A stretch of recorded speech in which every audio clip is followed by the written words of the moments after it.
What are the creepiest urban legends from your area? The whole Skinwalker Ranch thing is like 5 miles from my house. We have a chair that's been untouched since the 1960s in our school's boiler room. The janitor swears that a boy got locked down there by these other kids the day before summer break and died from the heat. He claims that the chair moves and that the door handle moves like he's still there trying to get out. There used to be an insane asylum by my house in the 70s. It is probably 5 minutes away from my house, if that. But they tore it down in the 90s because it was just a giant eyesore and had a dark history of mistreating patients. There is a cemetery on the property with hundreds of unnamed people who died there. In the early 2000s, Walmart bought the land and wanted to build a Walmart there, since you would be able to see it from the highway. They excavated and such, and the day before they were set to start construction, a huge landslide happened in the middle of the night that blocked the highway for days. If it would have happened at rush hour, tons of people would have died. Ultimately, it was deemed unsafe territory to build on, so it remains empty. Except for all the bike trails through the area. But no one ever rides during night time, lol. I guess the people who died there didn't want to be chilling underneath a Walmart aisle 10. I live in Romania, and as a kid the most common legend was the black ambulance that would steal kids and harvest their organs, and that kids' bodies were to be found a few days later abandoned on a field with some money for the funeral. Also, in my town our parents would never let us go to the cinema because there was this legend about a man who wound put AIDS-infected needles on the seats. Not really creepy, but there's one house in my hometown that is said to be haunted. There's a tray with a golden teapot on it, and the tray has scratch marks on it. That tray has been sitting in the same location for years, remaining completely untouched, and still, to this day no one has touched it. Some of my friends insist that it's haunted.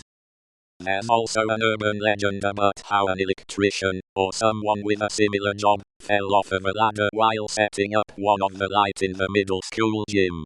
His ghost is said to haunt the gym at night, whenever the lights are turned off.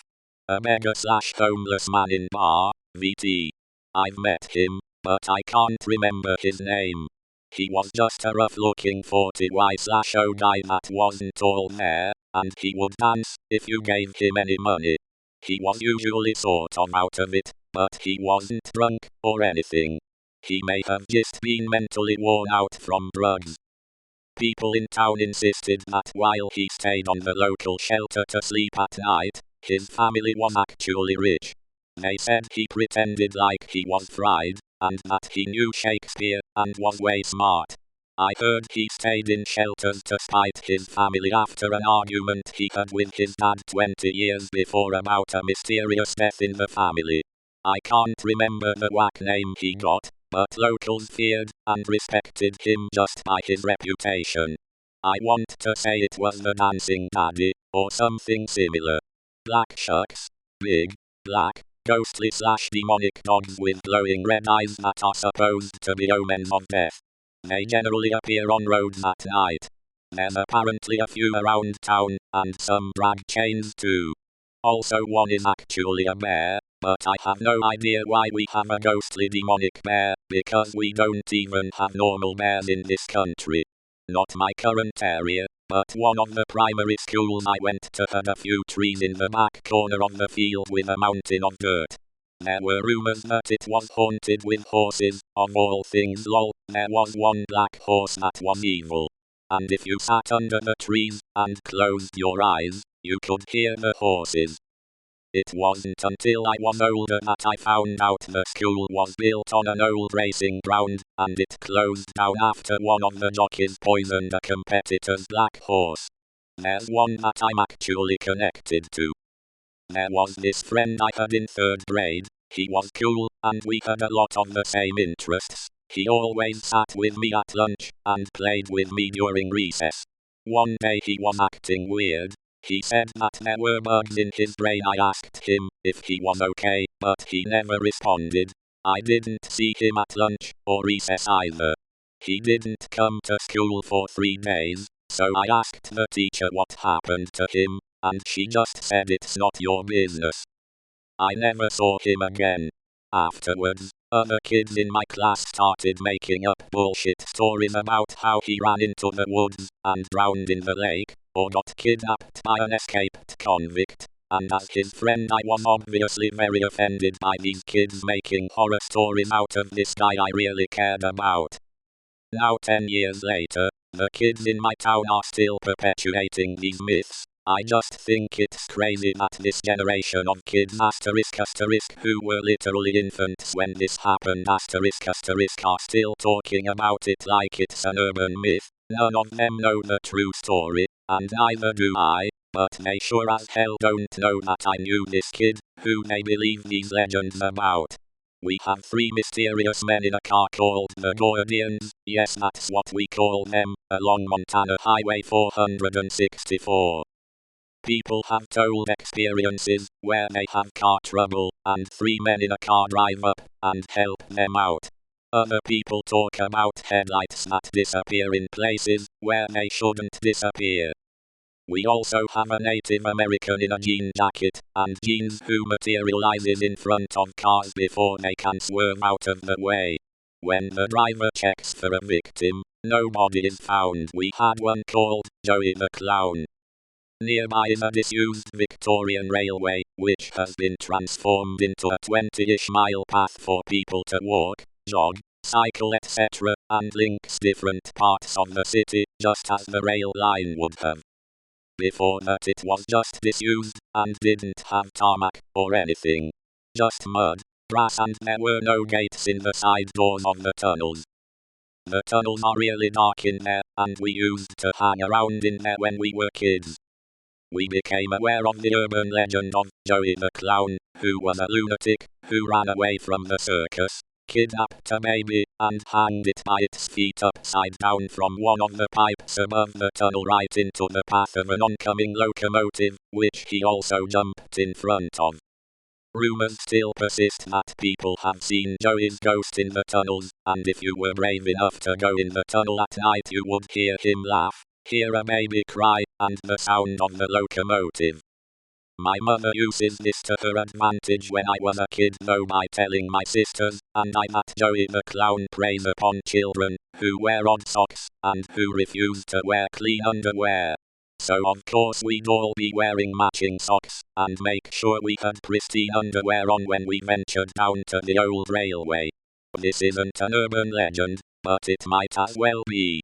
There is this vending machine in Seattle that is filled with rare and valuable soda cans, many of which are out of production.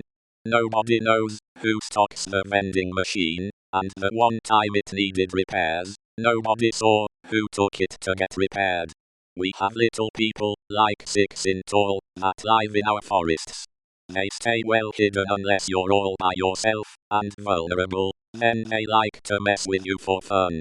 It's not really a known creepy urban legend, but in the 1800s in the Owyhee Mountains in Idaho there was a group of hunters staying in a cabin, and after failing to come back to their families a search party was sent out to look for them. They found the cabin, locked from the inside, with the window also locked from the inside, and they found all of the hunters dead with their heads crushed. No one knows who did it or how, but the incident repeated itself in like the 1970s or something. Flathead Lake Monster. The Flathead Lake in western Montana is the largest body of fresh water this side of the Great Lakes. 18 miles wide, 26 miles long, 400 plus feet deep. People have seen the FLM breach the surface looking like the back of a serpent-type creature. My theory is there are some monstrous 25-foot-long sturgeons hiding out down there, but who knows. There is a large burial ground for people who know too much and are a liability. Mostly drug rings out on a part of the reservation that no police or tribal police have jurisdiction to be able to investigate. Unfortunately I heard about, and so did my friends in high school, and we thought it was just a legend. Well, last year I learned it was real. I had a friend who got out the drug ring and showed it to me. Rural Western Maryland. Been researching folklore for our class. We have a few, but here's one of my personal best. Legend of the Beansucker. The story of a man who wanted to scare a couple as they were coming home in a carriage, back in the late 1800s. He stuffed his mouth full of beans and jumped in front of their carriage. It was said the driver was angry, so he chased the man down the railroad tracks by the path, until the man, the bean guy, ran into an oncoming train. It was said when they found the body, there was no head. Since then, people say you can hear the beansucker's head rolling around, or find beans on the ground. Maybe not the creepiest, but there is evidence that the train part may have happened around that time, which makes the reality factor even more real.